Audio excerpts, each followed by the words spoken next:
अस्सलामुअलैकुम वरहमतुल्लाहि वबरकातुहू। हिंदी की इस कक्षा में आप सभी का स्वागत है। बच्चों, जैसे हमने आपसे कहा था कि अगली कक्षा में हम एक नई कहानी के साथ आपको मिलेंगे, तो आज हम हमारे किताब के एक नए पाठ की ओर जा रहे हैं और हम एक नया पाठ पढ़ने वाले हैं और उसको समझने वाले हैं। तो बच्चों, आज जो हम पढ़ने वाले हैं, हमारे इस पाठ का नाम है सुबह। सुबह इस शब्द को सुनते ही आपको क्या समझ आता है, क्या दिखाई देता है? बिल्कुल, आपको दिखती है एक नई सुबह, सूरज की किरणें, नया दिन, है ना? बिल्कुल, सुबह इस शब्द से हमें ये भी ज्ञात होता है कि एक नया दिन है, एक नई उम्मीद और एक नई आशा भी है। जैसे कहा जाता है कि हर रात की एक सुबह होती है, इसका अर्थ यह होता है हर मुश्किल और कठिन परेशानी और कठिन वक्त और मुश्किल समय की एक सुबह यानी कि राहत होती है। और हमें बिल्कुल उन परिस्थितियों से बिल्कुल डरकर हारना नहीं चाहिए, क्योंकि अगर हम उसमें सब्र करते हैं या फिर हम धैर्य से काम लेते हैं तो हमें एक नई सुबह मिलती है, जिसमें एक नई आशा और नई उम्मीद होती है और उस काम को करने के लिए, कठिन परिस्थितियों को हल करने के लिए एक नया मौका मिलता है। तो यही पाठ के बोध को बताने के लिए आइए हम अपना पाठ पढ़ते हैं। तो आइए बच्चों, हम अपने पाठ को पढ़ते हैं जिसका नाम है सुबह। तो आइए बच्चों, अब हम इस पाठ को पढ़ने की शुरुआत करते हैं। यह पाठ आपकी पाठ्य पुस्तिका में पृष्ठ क्रमांक 21 यानी कि पेज नंबर 21 पर है। सबसे पहले आप आपकी किताबें निकालेंगे, पेज नंबर 21, और यह पाठ आपकी पाठ्य पुस्तिका में तीसरा है। तो हमारे पाठ का शीर्षक है सुबह। सुबह सुबह रेशमा ने देखा कि घर के सभी लोग सफाई में व्यस्त है। हमारे पाठ का पात्र जो है वह है रेशमा। तो रेशमा ने सुबह सुबह जागते से क्या देखा? जागने के बाद देखा कि घर के सभी लोग सफाई में व्यस्त है। व्यस्त का मतलब क्या होता है? व्यस्त का मतलब होता है किसी भी काम में लगे हुए रहना या बिजी रहना। आपको यहाँ लिखा हुआ दिख रहा है, आप आपकी बुक में भी इसको लिख लेना। कोई सामान झाड़ रहा है तो कोई मकड़ी के जाले उतार रहा है। रेशमा ने सोचा जरूर कोई विशेष बात है। रेशमा ने जब सबको यहाँ वहाँ काम में व्यस्त देखा तो रेशमा ने क्या सोचा कि जरूर कोई विशेष बात है या कोई खास बात है जो सब इतनी साफ सफाई कर रहे हैं। माँ, आज क्या है? रेशमा ने उत्सुकता से पूछा। उत्सुकता का मतलब आप यहाँ देख सकते हैं तीव्र इच्छा, ईगरनेस। जानने की बहुत उत्सुकता हुई रेशमा को और उसने माँ से सवाल किया कि आज क्या है? बिटिया, त्योहार के दिन है। पहले से ही साफ सफाई हो जाए तो अच्छी तरह त्योहारों का आनंद ले पाएंगे। माँ ने प्यार से रेशमा के गाल को सहलाते हुए कहा। अब माँ ने क्या जवाब दिया? माँ ने कहा कि बेटा, त्योहारों के दिन है और पहले से ही साफ सफाई हो जाए तो अच्छी बात है। आप भी, आपके यहाँ जो त्योहार होते हैं, ईद होती है, रमजान ईद होती है, तो पहले से ही देखते होंगे कि आपके घर में साफ सफाई हो रही है और आपको भी उसमें हाथ बटाना जरूरी है।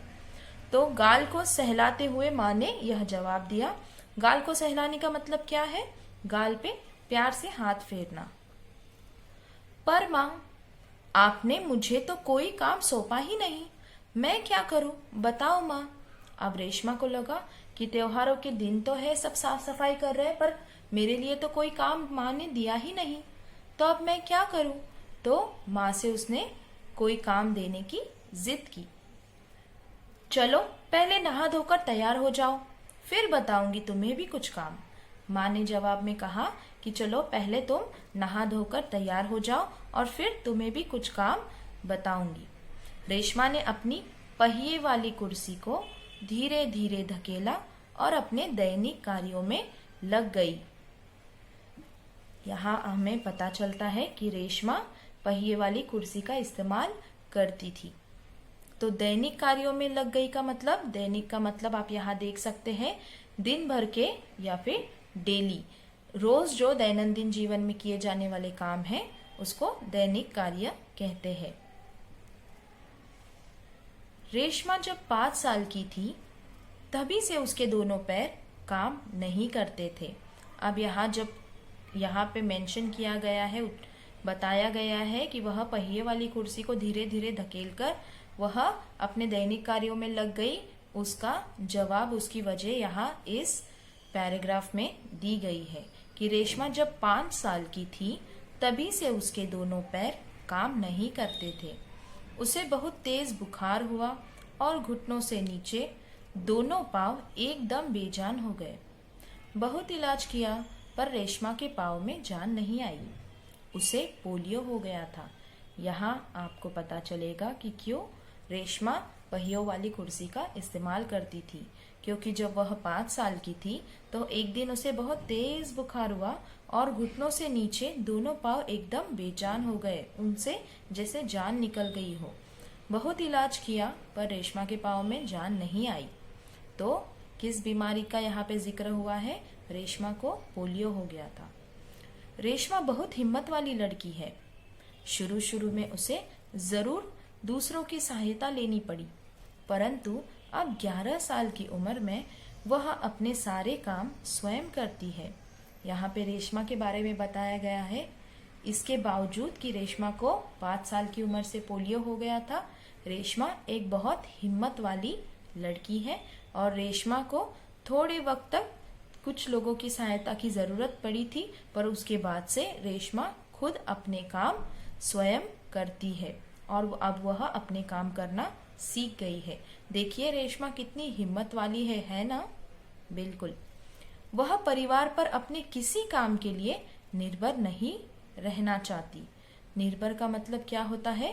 किसी के ऊपर डिपेंडेंट नहीं रहना चाहती या फिर किसी की मदद का इंतजार नहीं करना चाहती, अपने काम स्वयं करना चाहती है।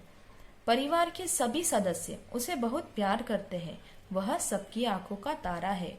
रेशमा को परिवार के सभी सदस्य क्या करते हैं? बहुत प्यार करते हैं और रेशमा सभी के आंखों का तारा है, मतलब बहुत प्यारी और दुलारी है और सब उसको प्यार करते हैं। माँ ने रसोई घर में सारे बर्तन, डिब्बे, बोतलें नीचे उतारकर साफ कर दिए थे। अब माँ ने क्या किया था? डिब्बे, बर्तन, बोतलें नीचे उतारकर सारे साफ कर दिए थे। अब उन्हें वापस व्यवस्थित तरीके से लगाना था। यहाँ पे व्यवस्थित का मतलब अगर आपको जानना है तो आप देख पाएंगे। व्यवस्थित का मतलब है तरीके से। आप यहाँ व्यवस्थित को देख पाएंगे। व्यवस्थित का मतलब है तरीके से, मेथोडिकली।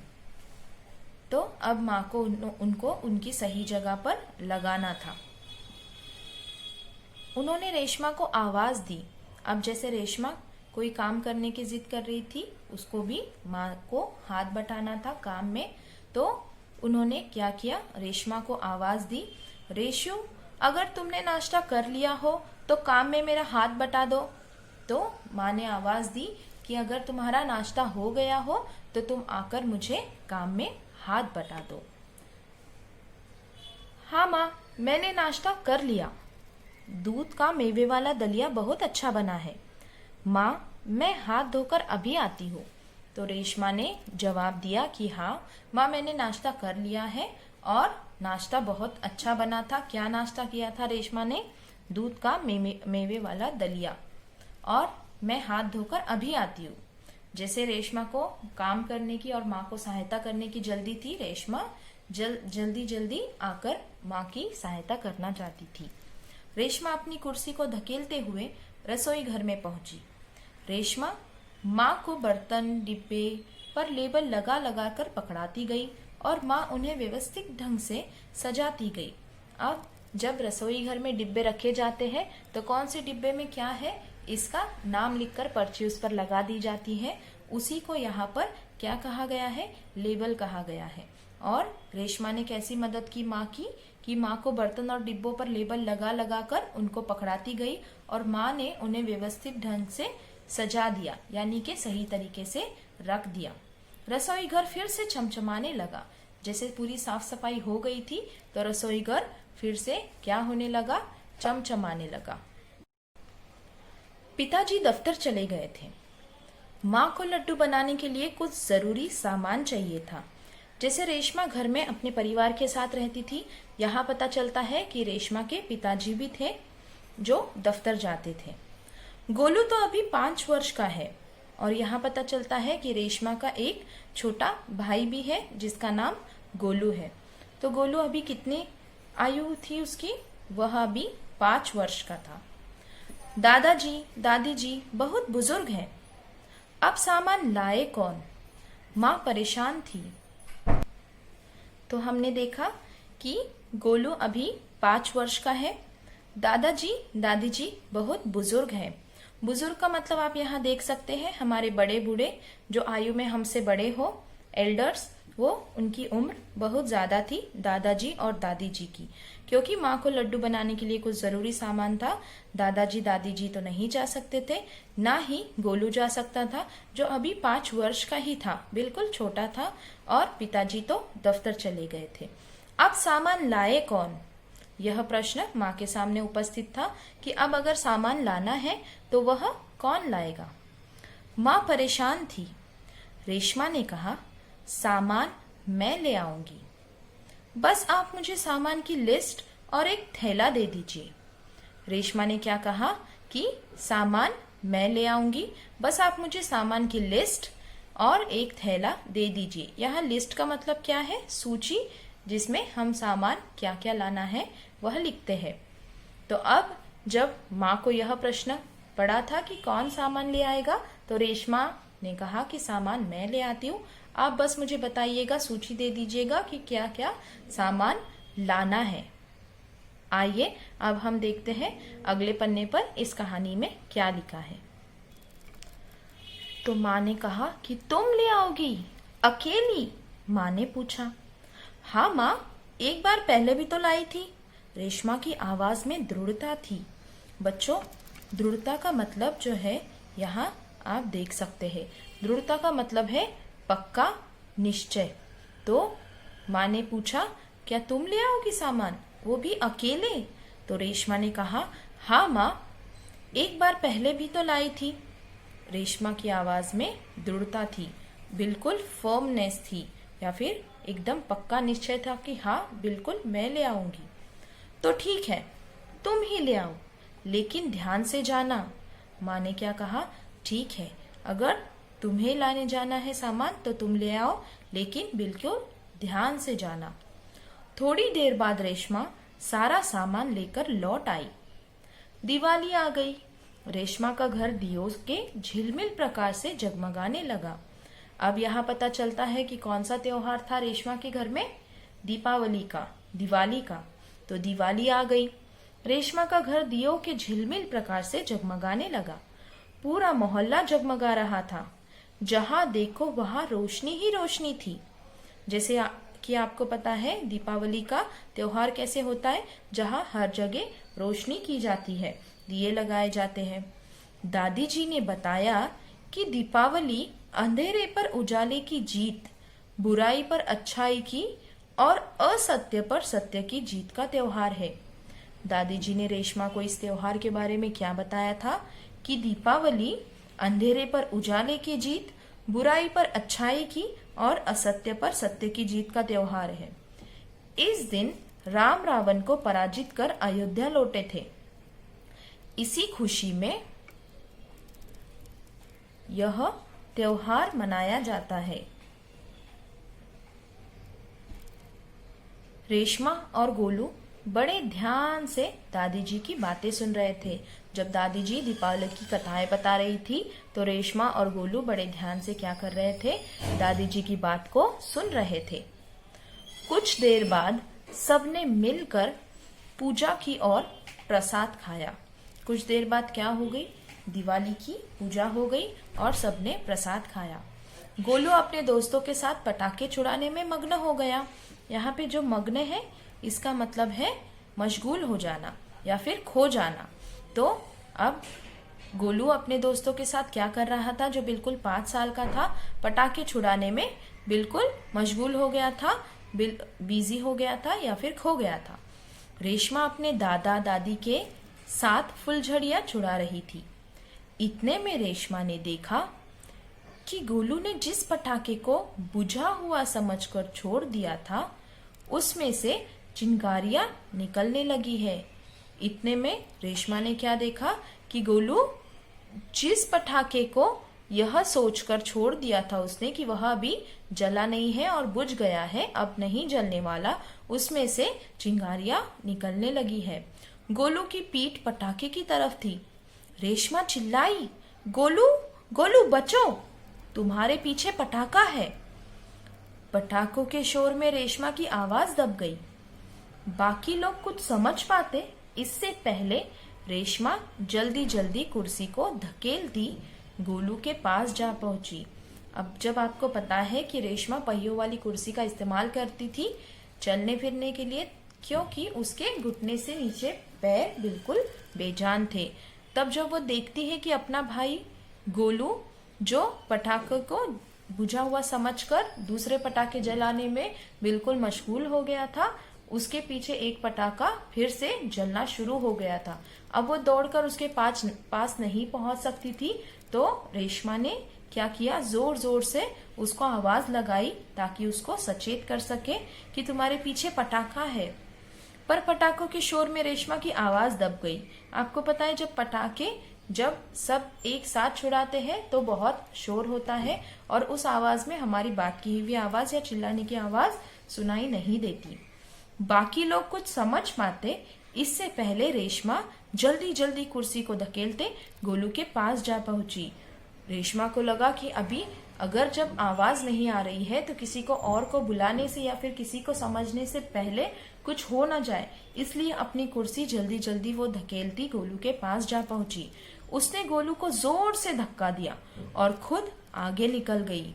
उसने क्या किया, गोलू को जोर से धक्का दिया ताकि गोलू उस पटाखे से दूर जाकर गिरे और खुद की कुर्सी को वो बिल्कुल नियंत्रित नहीं कर पाई, इसलिए उसकी कुर्सी आगे जाकर वो गिर गई। अपनी कुर्सी की गति के कारण, गति का मतलब होता है स्पीड, अपनी कुर्सी की गति के कारण गिरी धड़ाम।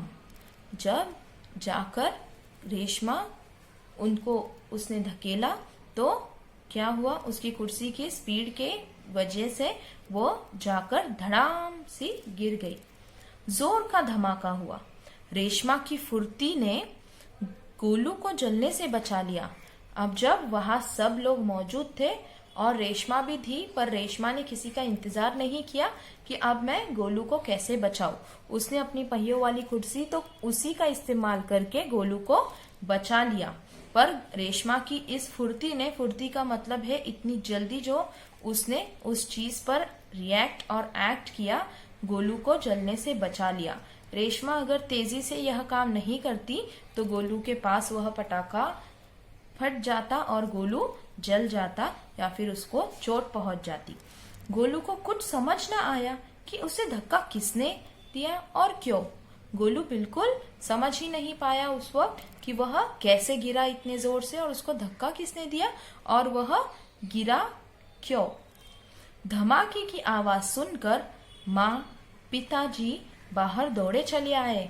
अब जोर की उस पटाखे की छूटने की या फिर फटने की आवाज हुई और उस धमाके की आवाज सुनकर माँ और पिताजी बाहर दौड़कर चले आए।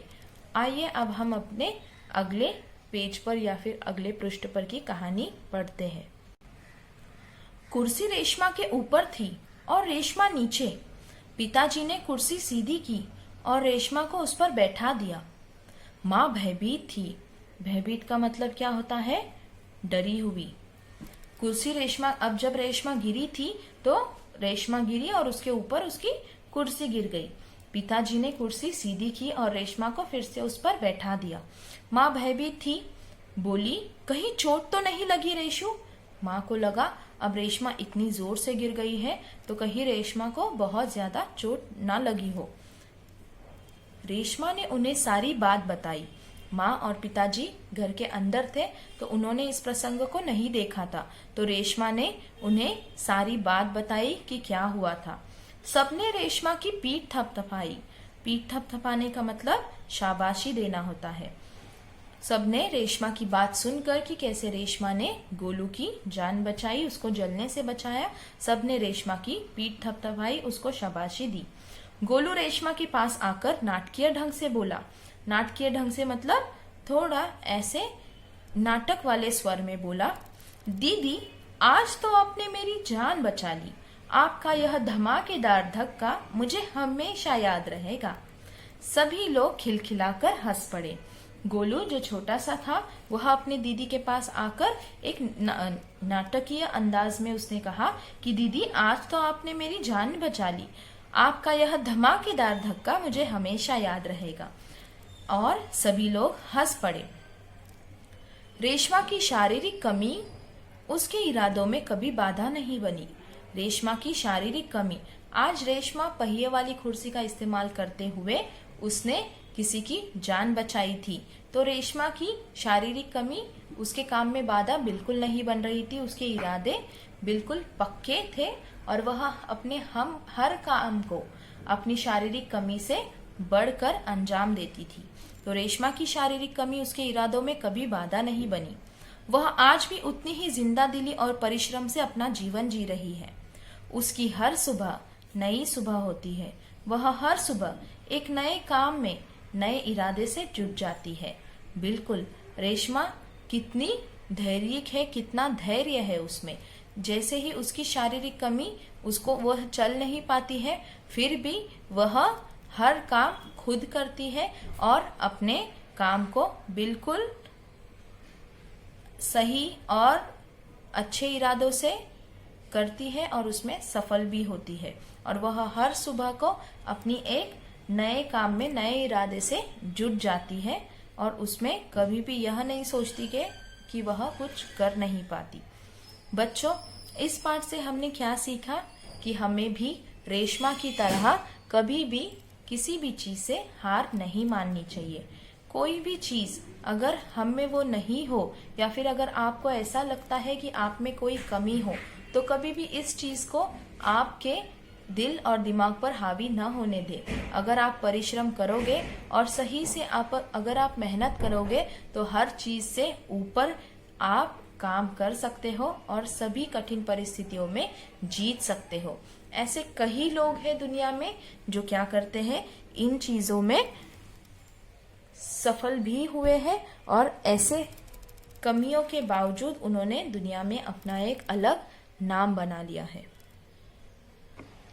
तो बच्चों, आज हमने यह कहानी जिसमें हमारा पात्र था रेशमा, उसकी सुनी, जो बहुत ही हिम्मत वाली और बहुत ही धैर्य वाली थी और जिसकी शारीरिक कमियों के बावजूद उसके इरादे बिल्कुल कम नहीं हुए और वह अपना हर काम उतनी ही अच्छाई से करती थी। तो बच्चों, आपको भी रेशमा की तरह बनना है।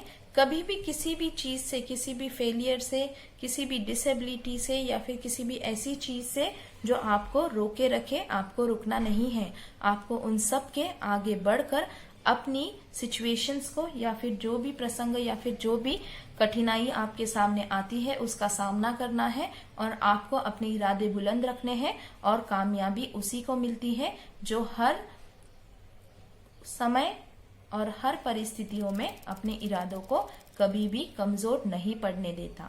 तो आज की इस सुबह से हमें पता चला कि हमें हर परिस्थितियों के बाद एक नई सुबह, एक नए इरादे से जुट जाना है और कामयाबी को हासिल करना है। तो बच्चों, आज का हमारा ये पाठ यही समाप्त होता है। जैसे कि आप देख सकते हो कि यहाँ इस पाठ में शब्दार्थ है। उन शब्दार्थों को आपको पढ़ना है और आपको उनको सही से समझकर याद करना है। तो बच्चों, एक और चीज आपको यहाँ पर दिख रही है जिसे हम मुहावरे कहते हैं। यहाँ पे 2 मुहावरे दिए गए हैं। आंखों का तारा होना, उसका मतलब है बहुत प्यार होना। तो बच्चों, इस मुहावरे को आपको यहाँ पे अर्थ पता है। आंखों का तारा होना, रेशमा अपने घर वालों के या फिर अपने परिवार के आंखों का तारा थी। वैसे ही आपको आंखों का तारा होना इसका वाक्य में उपयोग करना है और एक वाक्य बनाना है। दूसरा यहाँ बच्चों आप देख सकते हैं पीठ थपथपाना। पीठ थपथपाना का मतलब जैसे हमने देखा था शाबाशी देना। रेशमा ने जब सारी बात माता पिताजी को बताई तो सभी ने वह बात सुनकर उसकी पीठ थपथपाई। ऐसे ही आपको आंखों का तारा होना और पीठ थपथपाना दोनों का वाक्य में प्रयोग करके अपने गृहपाठ के लिए यहाँ पर दोनों वाक्य आप एक लाइन बनाकर लिखेंगे और आप हमें उसका चित्र भेजेंगे।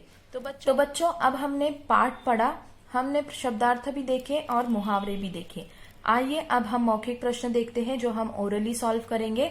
आपको बस कहानी जैसे आपने सुनी है, अगर ध्यान से सुनी है तो आप इन 5 सवालों के जवाब दे पाएंगे। तो सबसे पहला सवाल है, रेशमा के पांव बेजान होने का क्या कारण था?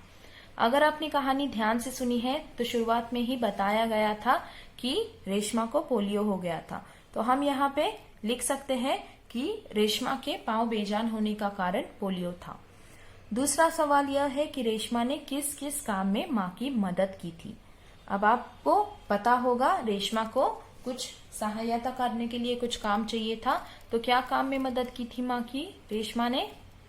बिल्कुल, रेशमा ने डिब्बों पर लेबर लगाकर माँ को पकड़ाने में माँ की मदद की थी। अब तीसरा सवाल यह है, दादी जी ने दीपावली के बारे में क्या बताया था? दीपावली आ गई थी तो दादी जी ने बच्चों को क्या बताया था कि दीपावली बुराई पे अच्छाई की, झूठ पर सच की और अंधेरे पर उजालों की जीत का त्योहार है कि नहीं? बिल्कुल। तो आइए देखते हैं चौथा मौखिक सवाल क्या है। गोलू को बचाते हुए रेशमा क्यों गिर गई? अब जब गोलू को बचाना था तो रेशमा ने क्या किया कि गोलू को धक्का दे दिया और रेशमा जाकर गिर गई। पर क्यों गिरी थी रेशमा?